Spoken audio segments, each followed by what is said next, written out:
À tous, bienvenue, mesdames, messieurs. Encore quelques semaines, soit le 28 février prochain, le peuple béninois, comme un seul homme, aura à se remémorer ce grand moment de frayeur, ponctué finalement de soulagement et d'un sentiment de libération. Le 28 février 90, les rideaux venaient de tomber sur la conférence nationale avec en toile de fond l'adoption des résolutions mettant un terme à la période révolutionnaire et ouvrant par là même la voie à la transition vers le renouveau démocratique. Euphorique moment, bientôt 30 ans de marche sous une ère qui s'annonçait, dit-on, des plus prometteuses. Mais où en sommes-nous aujourd'hui? La marche s'impose-t-elle toujours? Le clergé catholique, mesdames, messieurs, invite tous les fils du Bénin à une célébration eucharistique le 28 février prochain pour ne pas laisser passer sous silence l'événement. Gouvernance politique au Bénin, 30 ans après la conférence nationale. Quelle perspective? Le regard d'un politique au cours de ce numéro de votre émission 100% Bénin. Et déjà sur ce plateau, en notre compagnie, Giraldo Gomez. Il est le secrétaire général adjoint chargé des questions stratégiques au niveau de l'USL, l'Union sociale libérale. Giraldo Gomez, bonjour. Bonjour, Merci de répondre à cette invitation. merci pour votre invitation. C'est nous. Cette émission, Giraldo Gomez, sera en co-animation, mesdames, messieurs. Oui, à mes côtés, Landry Salanon. Landry Salanon, bonjour. Bonjour Joël Yetondier, bonjour Giraldo Gomez. Bonjour, Landry Saladon. Oui, votre parti, l'USL, vit ses pires moments. Le parti enregistre des démissions et d'ailleurs pas des moindres.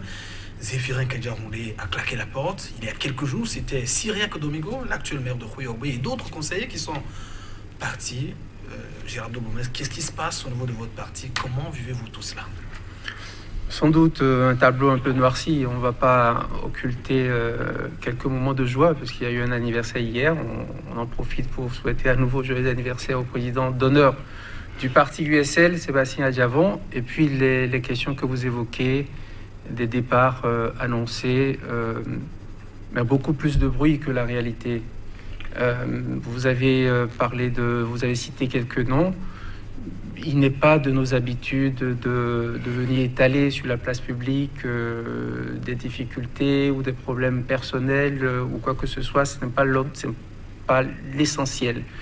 Je pense que nous nous sommes mis d'accord avec toutes ces personnalités qui ont un passé politique important, plusieurs décennies à leur actif, donc qui n'ont rien à prouver sur le plan politique. Nous nous sommes mis d'accord pour faire un chemin ensemble. Il ne faut pas, au bout de ce chemin dont ils ont estimé le terme à ce moment-ci, on ne va pas venir casser du sucre sur le dos, ni regretter, ni espérer, ni quoi que ce soit. Pour moi, c'est la vie d'un parti politique, surtout quand il s'agit de personnalités expérimentées. Je pense de façon prospective qu'il faut se poser quelques questions sur ce que nous vivons à travers les réformes dites du système partisan, à qui on avait prêté quelques vertus d'essayer de résorber ces questions de transhumance ou ainsi de suite. Il faut constater juste que ces réformes n'ont pas connu les effets des vertus qu'on lui prêtait et qu'il y a probablement, il ne faut pas l'occulter non plus, qu'il y a probablement au sein du parti quelques réglages à faire. Parce que si on entend que telle personne part, il faut en connaître les causes. Je ne vais pas en exposer ici, je ne les connais pas d'ailleurs, puisque on a eu la surprise de voir les courriers dans la presse. C'est de la responsabilité de ceux qui les ont publiés. Et pour la plupart, on a lu pour des convenances personnelles. Il n'y a pas de divergence idéologique que je sache. Il n'y a pas de divergence organisationnelle que je sache. Si c'est pour des convenances personnelles, je les respecte pour telles et adieu va. C'est-à-dire que ces courriers ne sont pas parvenus officiellement au bureau politique? Non, les courriers sont parvenus officiellement. Je parlais juste de la publication. Ce n'est pas le parti qui les a publiés. Cela relève de la responsabilité de ceux qui les ont publiés. Ce n'est pas notre pratique que de mettre sur la place publique les échanges entre membres du parti, surtout de membres éminents, même si ce sont d'anciens membres désormais. Vous dites qu'il faudra sans doute pour la formation politique un moment de recul pour apprécier si à l'interne il n'y a pas de réglages à faire. Mais en amont, vous avez souligné qu'il faut interroger ces réformes auxquelles on a prêté un certain nombre de vertus. Vous pensez que ces réformes en sont pour beaucoup dans ce à quoi on assiste actuellement? Non, pas en sont pour beaucoup, ne règle pas ce problème principal qui était un problème de transhumance, puisqu'on entend que ces personnalités quittent un bord pour un autre. C'est une question d'idéologie, c'est une question de conviction, c'est une question d'idéal politique, c'est une question de vision pour le pays. Peut-être, je n'en sais rien, quel a été le grand parcours, puisque quand même ce sont des personnalités importantes sur l'échiquier politique. Quel a été leur parcours par le passé? Est-ce qu'on leur a connu ce même genre de traversée? J'avais cru comprendre que les réformes engagées visaient, entre autres, à limiter, sinon à décourager ce genre de pratiques. Il faut constater que non. En réalité, aucun test ne peut empêcher un être humain de faire ses choix. C'est un choix individuel. Et encore une fois, vous avez rappelé le recul dont je parlais tout à l'heure. Le recul pour nous sur ces cas-ci sera vite fait puisqu'il s'agit de convenances personnelles. On n'a pas évoqué de divergence idéologique, organisationnelle, programmatique, ni quoi que ce soit. Convenance personnelle, le temps nous donnera l'occasion de savoir sur quels aspects ces convenances personnelles mettent l'accent. Gerardo Gomez, vous avez parlé tout à l'heure de bruit, en attendant de nous dire pourquoi vous parlez de bruit, plus de bruit que de réalité. Selon les raisons, en tout cas, ce qui nous sont parvenus au-delà de ces convenances personnelles, ces démissions, on estime quand même que l'USL, pour le moment, n'a pas son récépissé. Or, ces acteurs veulent aller à l'élection communale. Il n'y a pas d'issue au niveau du parti. Voilà pourquoi ils sont partis. Qu'est-ce que vous répondez à ces réponses, à ces personnes? Oui, je parlais de bruit parce que ça fait quand même plusieurs semaines, voire mois, qu'on a annoncé la mort subite de l'USL parce que tout le monde s'en allait jusqu'à hier, donc ce matin encore, donc des digues qui cèdent. Il faut juste remarquer que l'annonce répétée de ces vagues et de ces digues, c'est pour ça que je parle de bruit. Sinon, ça veut dire que l'USL est un parti tellement puissant, grand, que les digues cèdent les unes après les autres, mais qu'on tient encore. Non, c'est pour ça que je souhaitais qu'on ramène aux justes proportions. Ce sont quelques noms importants, certes, quelques noms que nous allons regarder avec le recul qu'il faut et le temps qu'il faut. Vous avez parlé du récépissé, de la volonté de ces personnalités de participer au local ou au communal qui s'annoncerait. À ce sujet, si c'est ça la convenance personnelle, je veux en prendre acte et parler de convenance personnelle pour pouvoir participer. Mais pour moi, c'est un combat politique que de se présenter devant des populations locales en leur disant « Je souhaite être votre conseiller municipal et peut-être être le maire de notre commune parce que j'appartiens à une formation politique qui défend une telle vision. » On ne peut pas défendre telle vision depuis X mois, depuis la création en mars 2018 de l'USL jusqu'à maintenant, et aller en parlant à ces populations-là déjà d'un point de vue local. Et aujourd'hui, revenir vers ces populations et leur dire désormais je prends la couleur verte ou autre pour vous dire la même chose. C'est une question de conviction. Moi personnellement et beaucoup, heureusement, la très grande majorité de l'USL, nous ne nous retrouvons pas dans cette démarche. C'est une pratique avec laquelle nous voulons rompre. Alors, ces membres estiment aussi que voilà, les communales s'annoncent, mais au niveau du bureau exécutif du parti, il y a pratiquement de réponses qui leur soient données. C'est un silence plat. On n'a pas véritablement de réponse de votre part. Je veux parler du bureau exécutif. Gerardo Gomez, ont-ils tort ou pas? Qu'en est-il réellement de ces réponses qu'ils apportent? Écoutez, peut-être que les réponses ne sont pas quotidiennes, mais les questions étant les mêmes, les réponses données 1, 2, 3 fois sont assez explicites. L'USL a été assez précise avec ses militants, que ce soit des responsables au bureau politique ou local ou simples membres, pour les tenir informés de toutes les démarches qui ont été menées, conduites dans le cadre de la mise en conformité. L'USL n'est pas un nouveau parti créé après la nouvelle charte, ou c'est pas puisqu'il y a une nouvelle modification après un prétendu dialogue social. L'USL n'est pas un nouveau parti créé. C'est un parti qui dispose d'un récépissé et qui devrait se mettre en conformité à une nouvelle charte qui a été votée. Donc nous ne sommes pas en train de faire des démarches administratives toutes neuves nous existons juridiquement et la dernière étape à laquelle nous assistons, c'est que nous avons reçu des observations du ministère de l'Intérieur auxquelles nous avons répondu depuis le mois de février 2019 et auxquelles nous n'avons pas encore eu un retour. Donc, j'aime bien donner cette comparaison. C'est pas parce que j'ai demandé le renouvellement de ma carte d'identité qui a expiré que je cesse d'être béninois. Il revient à l'administration de faire en sorte de prendre les diligences nécessaires pour vite répondre si ma carte d'identité est renouvelée ou pas, ou s'il y a un problème pratique qui permet d'expliquer le retard dans la réponse. Donc l'USL a fourni tous ces éléments à ses militants.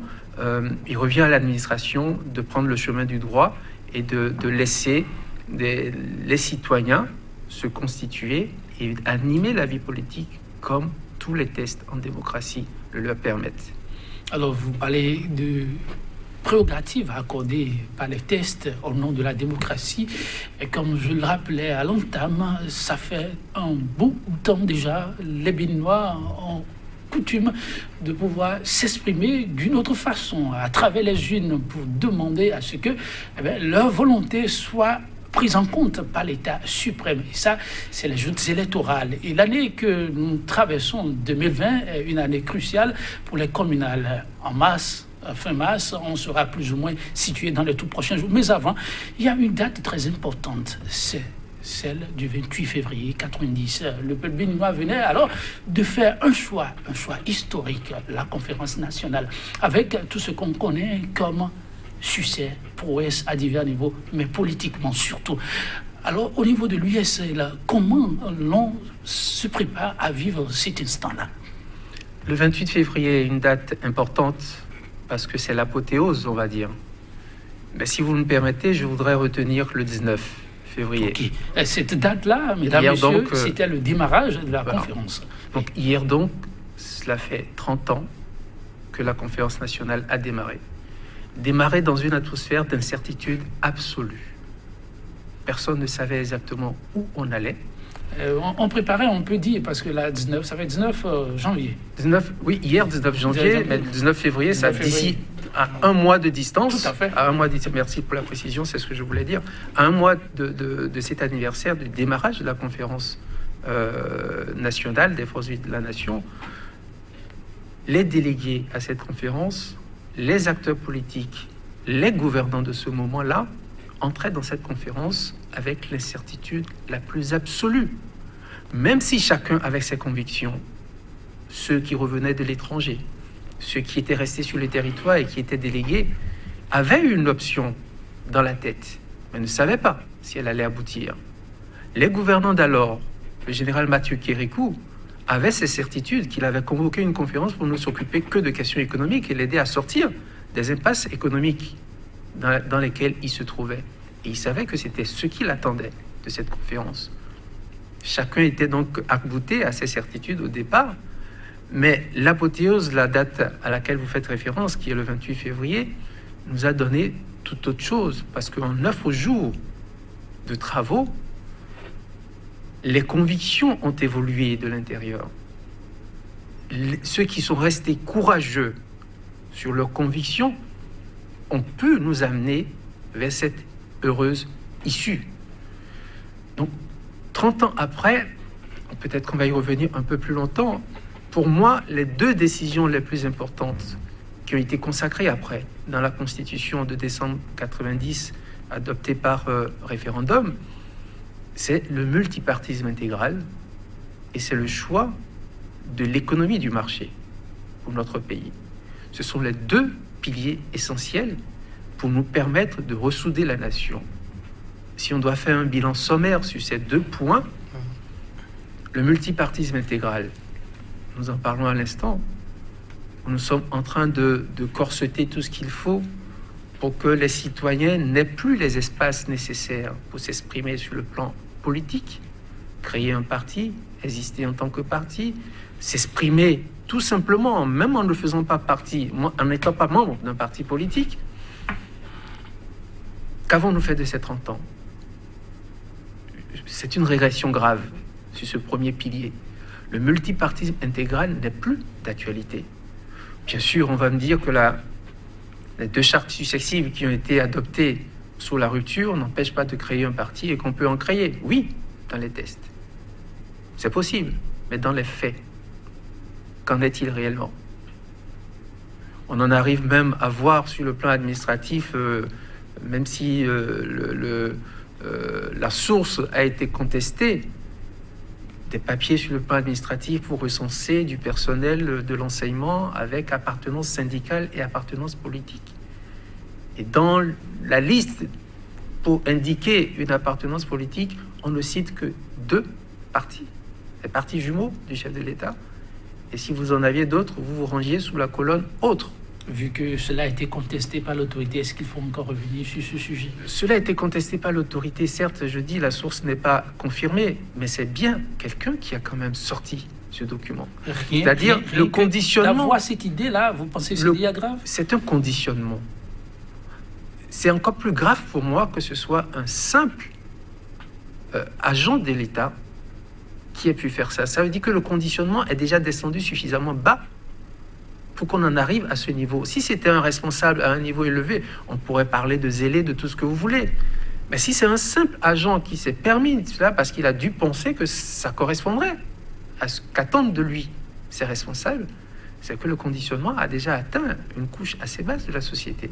Gerardo Gomez, en parlant du multiparti, donc, est-ce que les réponses que vous donnez, c'est sur le bilan, c'est sur 30 ans, ou bien vous limitez? Parce que vous avez dit en ces 30 ans, on veut bien savoir tout ce que vous dites. Est-ce que c'est depuis 90 qu'on vit tout cela, ou bien vous avez une certaine limitation à donner à vos propos, à votre analyse?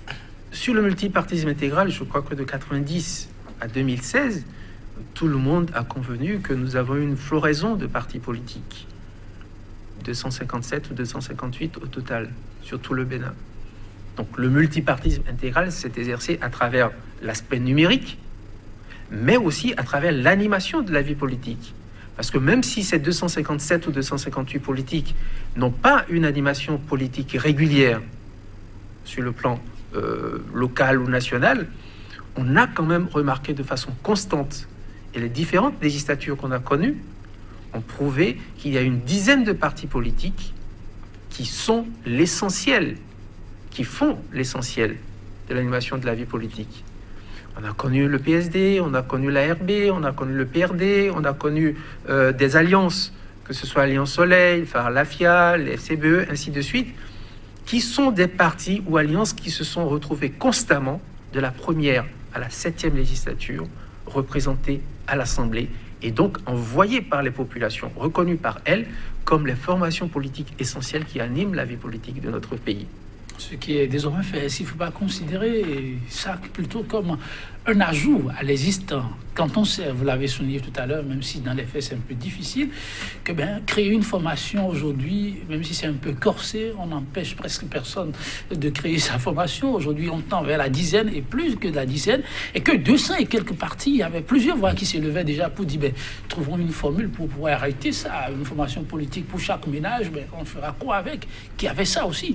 Et que maintenant, il reviendra aux politiques peut-être de trouver la juste formule pour créer quelque chose qui soit aux normes de la modernité.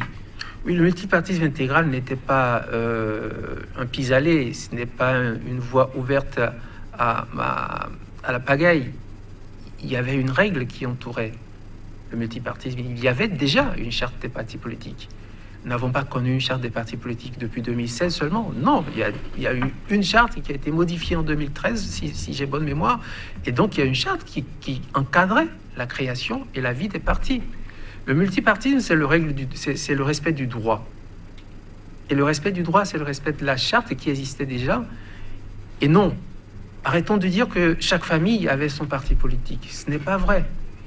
C'est juste pour justifier de devoir regrouper ce qui gênerait quelques-uns, qu'on avance ces arguments pour dire que quasiment chaque famille avait... Il n'y a pas 257 familles au Bénin, qu'on rassure le monde entier. C'est qu'on exagère un peu en le disant. On exagère exprès, surtout, pour pouvoir aboutir à ce qui n'est pas avouable.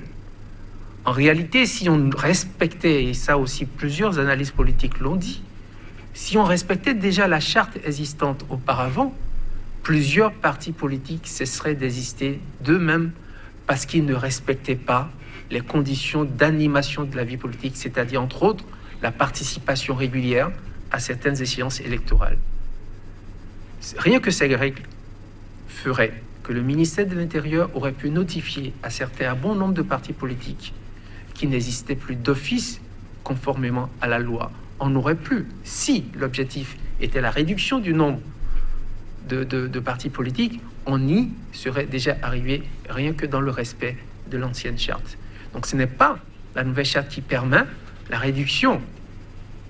Et ce n'est pas d'ailleurs la nouvelle charte qui permet une meilleure animation de la vie politique. Qu'est-ce qu'on entend aujourd'hui sur la scène politique ? Si ce n'est que sortir pour nous faire quelques vidéos sur l'asphaltage. Est-ce que c'est cela l'animation de la vie politique ? Entendons-nous encore de la contradiction aussi au Bénin aujourd'hui ? L'animation de la vie politique, c'est pour créer de la contradiction, non pas de la guéguerre, non. La contradiction, c'est la possibilité pour le gouvernant d'entendre un autre son de cloche que la chapelle dans laquelle il est embourbé. Ça manque aujourd'hui ? Cruellement. Cruellement. Si ce n'est quelques voix, quelques espaces que vous nous offrez pour dire ce qu'on pense, et même en le disant, on est obligé de surveiller nos mots. Vous êtes obligé de surveiller ce que nous disons pour n'être pas attaqués vous-même comme médias et pour que nous aussi ne soyons pas attaqués par rapport à ce que nous disons. Chaque mot doit être scruté, chaque mot doit être examiné pour ne pas déborder. Il y a une loi sur le numérique, il y a une loi sur les médias. Pour que tout ce que vous émettez comme avis puisse être scruté et puisse vous être opposé éventuellement sur le plan pénal, judiciaire, ainsi de suite. Je ne dis pas qu'il faut laisser la voie ouverte à toute évocation, parfois diffamatoire, de la part de ceux qui les prononcent, ainsi de suite. Je suis totalement contre ça, je suis d'avis. Et sur l'économie du marché, parce que vous avez abordé deuxième pilier. Oui, deuxième pilier, ouais. Qu'est-ce qu'il faut retenir ? Sur l'économie de marché, et ça me permet de clôturer la réponse à la première question.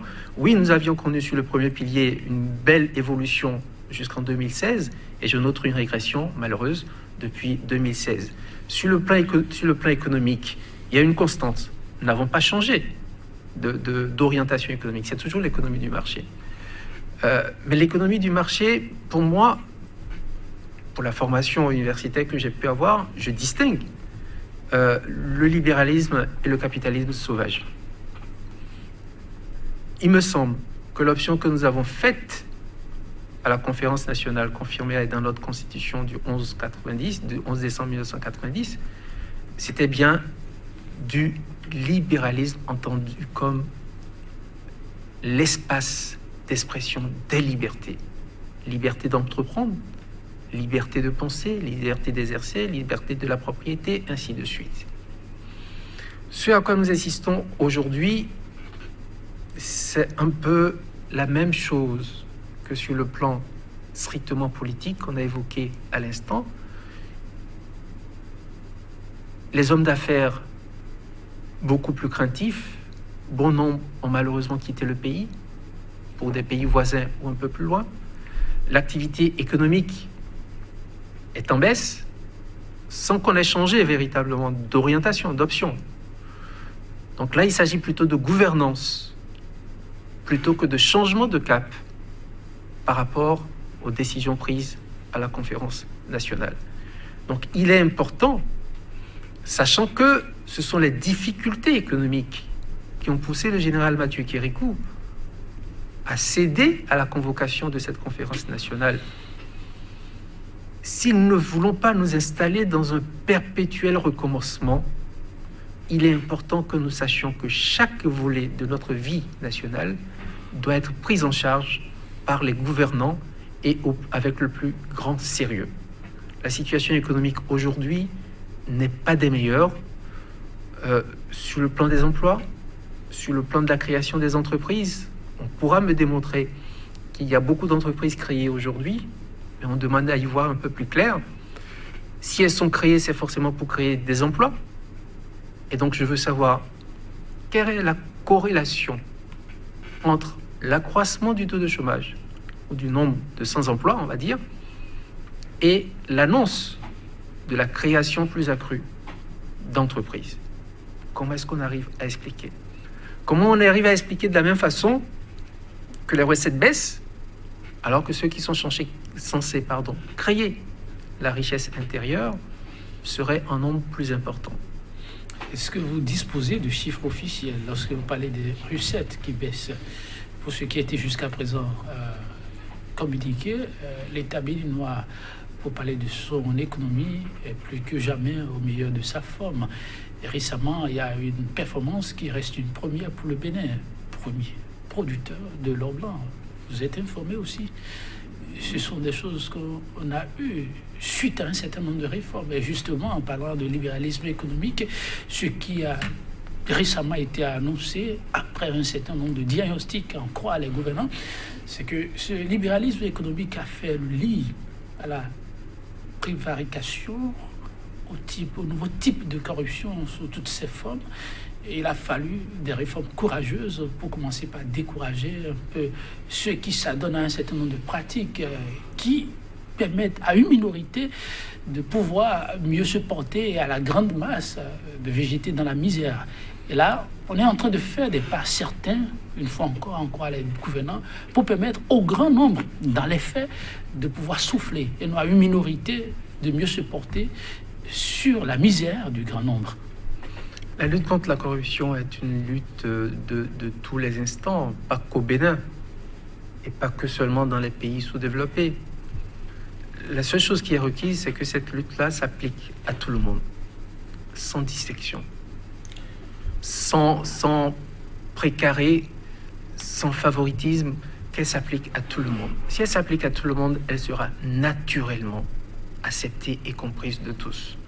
Donc on ne va pas revenir sur la lutte contre la corruption, c'est une nécessité, elle est chantée par tous les gouvernants, et je pense qu'elle va continuer d'être chantée par tous les gouvernants, parce que la nature humaine est ainsi faite, qu'elle recherche toujours la facilité, et que les décideurs doivent résister à cette demande de facilité pour pouvoir permettre que l'équité et l'égalité s'installent pour tous les concitoyens. Vous avez annoncé d'autres prouesses qui nous ont été communiquées. L'or blanc. Nous avons entendu également le chef de l'État lors de son discours sur l'état de la nation en décembre dernier parler de l'accroissement du volume de transactions au niveau du port, passant à près de 10 millions de tonnes. Tout à fait. J'ai juste émis quelques réserves ou interrogations, on va dire, et c'est en cela que je parlais de baisse. Devant ce qu'il est convenu d'appeler Assemblée nationale, le président a parlé de ce volume de 10 millions de tonnes de transactions dans les deux sens. Étant donné que ce sont des députés qui auraient dû s'occuper de questions budgétaires, j'aurais préféré qu'ils leur donnent, par exemple, en valeur absolue, ce à quoi ça correspond en termes de budget. Je peux accroître un volume de chiffre d'échange en tonnage sans que la valeur absolue en budget croisse. C'est cela qui est important, c'est sur cela que le peuple a besoin d'être informé, qu'on nous donne les chiffres réels. Nous avons évidemment, et tous les réseaux sociaux, tous les journaux qui ont fait quelques recherches nous ont indiqué qu'il y avait une baisse de la fréquentation de notre port, par exemple. C'est à ce sujet-là que je parlais de baisse des recettes à ce niveau. Si ce n'est pas le cas, qu'on nous donne les chiffres officiels. Combien de navires ont transité par chez nous comparé aux années antérieures, et qu'est-ce que cela a rapporté dans les caisses de l'État? Nous avons parlé dans la presse de ce matin du président Sébastien Adjavon en exil depuis 1 an et quelques mois, était le premier contributeur aux recettes douanières. Ces affaires ne sont plus au même niveau, donc forcément, il y a déjà une baisse à ce niveau. Est-ce que cela a été compensé par d'autres entreprises, sachant que nous voyons des entreprises quitter le pays également? Ce sont autant de questions qui nous poussent à dire que le deuxième pilier qui est issu de la conférence nationale, qui était la demande initiale du général Mathieu Kérékou en convoquant cette conférence nationale, nous sommes en train de dévisser peut-être, et qu'il est temps de nous ressaisir et de savoir que nous devons Ça, c'est une expression qui lui appartenait. Nous devons compter sur nos propres forces. N'oublions pas qu'à la sortie de cette conférence nationale et en prenant ce deuxième pilier, pour pouvoir y répondre, c'est des plans d'ajustement successifs qu'on a dû prendre et qui n'ont pas forcément un volet social à l'avantage des populations. Donc, ressaisissons-nous. Nous avons le premier pilier qui pose désormais un problème. Nous avons le deuxième pilier qui ne constitue pas un changement de cap, mais qui, dans la gestion quotidienne, pose problème aujourd'hui. Pour le clergé, ça reste un événement, au-delà de tout. Le Bénin vient de loin. En quoi le clergé, vous avez suivi la conférence épiscopale dans son adresse du 10 janvier dernier, l'invite est désormais à une communion d'action autour d'une célébration eucharistique. Comment trouvez-vous ce que le clergé considère comme contribution pour que cet événement ne passe pas sous silence? En tant qu'acteur politique, je ne vais pas trop m'attarder au symbole qui est le summum, l'Eucharistie, que propose la conférence épiscopale du Bénin, qui est le summum de ce que peut proposer l'Église institution comme démarche. C'est une démarche de communion, une démarche de réconciliation et d'entente. Cela ne peut se passer que dans ce cadre-là. Mais au-delà de ce rendez-vous que lance la conférence épiscopale du Bénin, je voudrais lire la volonté pour elle de rappeler les sacrifices consentis pour obtenir les résultats de la conférence épiscopale. Il est vrai, c'était un éminent représentant de l'Église catholique, Monseigneur de Souza, qui a présidé à cette destinée de notre pays. Il n'est pas inutile de le rappeler.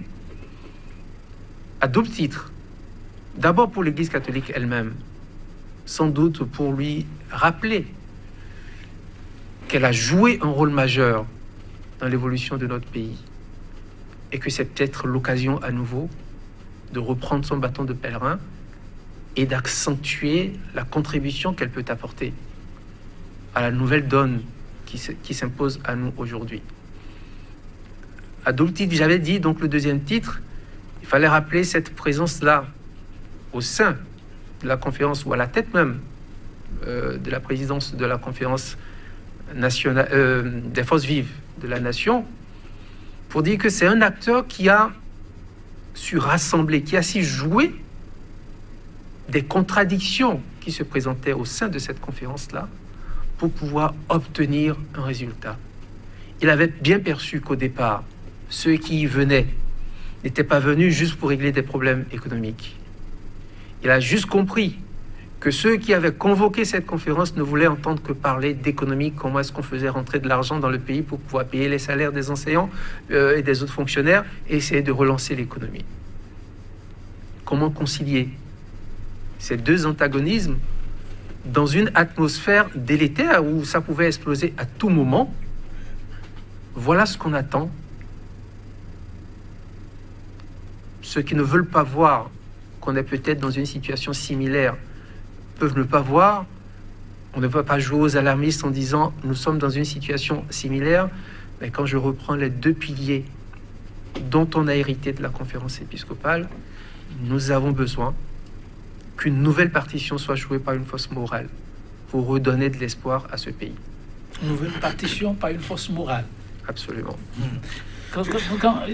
Landry, je vais rapidement demander à Géraldo Gomez, mais quand on a fait ce qu'on a eu à faire là, une rencontre, une assise, c'est vrai on vous a vu dans votre posture et qu'on sait après, il y a eu un certain nombre de décisions qui ont été prises, dates posées, vous avez parlé de semblant de l'Assemblée, et qu'on en est aujourd'hui à se projeter dans l'avenir, est-ce qu'il ne faut pas simplement regarder dans l'avenir? C'est parce qu'il faut regarder l'avenir. Il faut regarder l'avenir. Si on choisit juste de mettre la poussière sous le tapis, c'est une autre possibilité de regarder l'avenir. Parce qu'on veut recevoir des invités rapidement, on met la poussière sous le tapis, mais attention, au premier coup de vent, tout le monde risque d'être éclaboussé. Prenons le temps de balayer sereinement la maison, de mettre de l'ordre dans la maison, de nous assurer que tout est en ordre. Gérardo Gomez, selon le communiqué final rendu toujours public par la conférence épiscopale, il est précisé au point 6 notamment que de plus en plus de jeunes, en tout cas béninois, s'adonnent désormais à la consommation de l'alcool. On avoue que ça fait beaucoup sourire beaucoup d'analystes. Est-ce que finalement, la conférence épiscopale ne se réveille pas tardivement face à un phénomène quand même qui existait depuis longtemps, Gérardo Gomez? Ce sont des questions morales sur lesquelles il faut toujours avoir beaucoup de précautions, surtout à prendre une parole publique. C'est un constat fait par la conférence épiscopale du Bénin, c'est un constat qu'on peut faire nous-mêmes, en tant que jeunes parents, en tant que jeunes encore, même s'il y a des signes extérieurs qui trahissent un peu notre appartenance à cette catégorie. Mais c'est un constat qui est fait. C'est du 7 à 77 ans, hein, donc il n'y a pas de problème. Merci de me redonner espoir. Donc c'est un constat qui est fait. Et c'est un fléau. L'alcool a toujours été reconnu partout à travers le monde comme un fléau. Et donc c'est heureux que la conférence épiscopale en parle. Je pense que nos ministères de la santé successifs sont préoccupés par ces questions. Je pense que d'autres acteurs de la vie civile, de la vie de la société sociale, doivent aussi s'interroger sur la recrudescence de ce phénomène. Si les évêques en arrivent à en parler, c'est peut-être parce qu'il y a un lien social à ce nouvel phénomène qu'il faut étudier. Écoutez, c'est forcément un phénomène social. Cela ne se passe pas en dehors de notre société. Cela ne se passe pas, même si c'est un effet de mode, ce à quoi je ne crois pas, c'est déjà un phénomène social. Et si la vraie raison est encore ailleurs, c'est que ce serait pire. Il est important que tous les acteurs sociaux, des médecins jusqu'aux travailleurs sociaux, se préoccupent de cette question, parce que c'est la jeunesse, et on sait que non seulement au Bénin, mais sur toute l'Afrique, la jeunesse occupe une proportion importante de nos populations, et donc si nous laissons cette jeunesse aller à cette dérive, c'est notre avenir que nous hypothéquons. Or, moi personnellement, j'estime, contrairement à tous ceux qui nous donnent des leçons sur notre démographie, que c'est cette structure de notre démocratie qui est notre avantage sur les décennies à venir. Donc, préoccupons-nous de ce qu'attendent nos jeunesses, de nos acteurs politiques, et essayons de résoudre leurs problèmes dès aujourd'hui pour ne pas hypothéquer l'avenir de nos pays. Si vous devez rapidement parler de la situation de cette jeunesse aujourd'hui en tant que politique, qu'est-ce que cela vous inspire? Un peu de la fierté et de l'assurance? De la fierté, parce que c'est d'abord de la fierté, bien évidemment, parce que c'est une jeunesse qui s'intéresse davantage à la chose politique, qui est de plus en plus ouverte sur le monde, qui a davantage intégré la notion de l'initiative privée sur le plan économique. Donc, elle a besoin de liberté pour s'exprimer, elle a besoin de cadres pour mieux se former, et quand ce cadre n'existe pas, elle va chercher elle-même les outils nécessaires pour se former. Essayons de canaliser ces énergies-là pour leur apporter un espace dans lequel ils puissent s'exprimer et produire. La jeunesse veut rompre avec un certain nombre de pratiques. Moi, en 90, je m'éveillais à la chose politique. Je n'ai pas vécu, comme mes parents et comme d'autres, les années des indépendances. Donc, la jeunesse d'aujourd'hui a comme impression qu'il y a eu 2 ou 3 rendez-vous historiques pour notre pays, 72 ou 77 selon les repères qu'on peut prendre sur cette période-là, puis 1990, qui ont été ratés ou qui ont été sacrifiés peut-être après coup. Et qu'il est temps que nous nous saisissions de notre avenir pour pouvoir en faire quelque chose d'autre. Et donc, c'est pas inhabituel d'entendre la classe politique, parler de la classe politique par cette jeunesse-là, en termes de dépit, en termes de regret, en termes de volonté de changer, de renouveler la classe politique. Je ne souhaiterais pas qu'on ferme la porte à cette jeune classe, à cette jeunesse qui veut apporter sa pierre dans la construction. Assurante quant à son avenir? Je le crois, je le souhaite en tout cas. D'accord. Alors, on reste toujours un peu dans ce communiqué final, on reste toujours dans l'UV de la célébration des 30 ans de la Conférence nationale des forces de la nation. L'Église catholique a été un maillon important, vous l'avez rappelé. Et toujours dans leur communiqué, un autre aspect, Gerardo Gomez, si vous reconnaissez par exemple que la jeunesse est un pan social, la consommation de l'alcool, alors on se demande que vient peut-être chercher aussi la conférence épiscopale lorsqu'elle va féliciter le gouvernement pour l'asphaltage ou les infrastructures aussi. C'est toujours le social, pensez-vous? Écoutez, si j'ai bonne mémoire, c'est vrai que c'est un paragraphe dans lequel la conférence épiscopale, dans son communiqué, a rappelé des progrès qui facilitent, Oui, qui changent qualitativement, qualitativement le visage et la vie quotidienne d'une partie de nos populations. J'ai pas le passage exact en tête, mais il me semble que dans le même paragraphe, le communiqué insiste sur les progrès qu'il faut faire sur le plan social pour que la situation économique, les questions de fermeture de frontières avec le Nigeria et d'autres aspects soient rapidement pris à bras le corps pour y trouver une solution. C'est un communiqué équilibré. Le gouvernement fait des choses qu'il faut apprécier pour ce qui est fait et puis montrer les insuffisances de l'autre côté. Mais ça n'a pas empêché, malheureusement, pour certains de vos confrères de titrer la conférence épiscopale reconnaît les prouesses du gouvernement sur le domaine de l'asphaltage, la conférence épiscopale. C'est juste ces aspects-là qui ont été relevés. On l'a vu pendant près d'une semaine relayé en manchette de plusieurs canards. Il faut lire, il faut savoir lire ces communiqués. C'est des communiqués souvent assez équilibrés qui reconnaissent ce qui est fait et qui orientent ce qu'il y a à faire. L'Église catholique, dans sa tradition, et c'est ce qui fait son essence, parle de l'homme et de tout l'homme. Il n'y a pas une seule phase noire en un être humain, comme dans la vie d'une nation. Donc forcément, il y a des choses qui se font, même insuffisamment. Puis, il y a des choses qui ne se font pas du tout, sur lesquelles il faut savoir mettre l'accent pour encourager tout le monde à aller de l'avant. Encourager tout le monde à aller de l'avant. Vous avez évoqué l'autre aspect sur lequel la conférence est revenue, demandant encore et encore des fois pour l'en sortir. Le politique que vous êtes, quel peut être le grain de sel collectif à apporter pour définitivement tourner cette page de cette difficile cohabitation, pour ainsi l'appeler, Nigeria-Bénin, fermeture des frontières? C'est du courage politique. Il faut que chacun s'avoue la réalité que nous reproche le Nigeria et quelles sont les solutions à y apporter pour pouvoir sortir de là.